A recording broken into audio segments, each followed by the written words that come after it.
Hey guys, quick video, kind of a watch out on these Adorne indicator lights.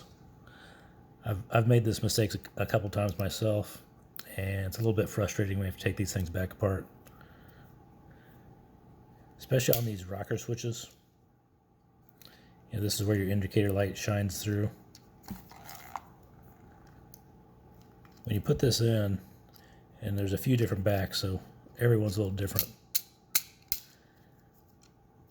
But if you actually push that in too far, you'll notice that your rocker switch will actually hit that indicator light, and your rocker switch won't, the actuation just won't seem quite correct.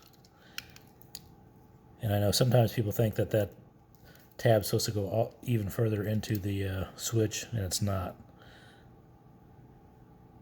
So I think you can see here, make sure that that part's still sticking back a little bit, and that your indicator light's firmly in there.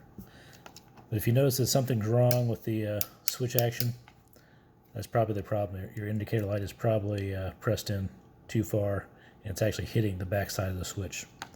Just to watch out, and good luck.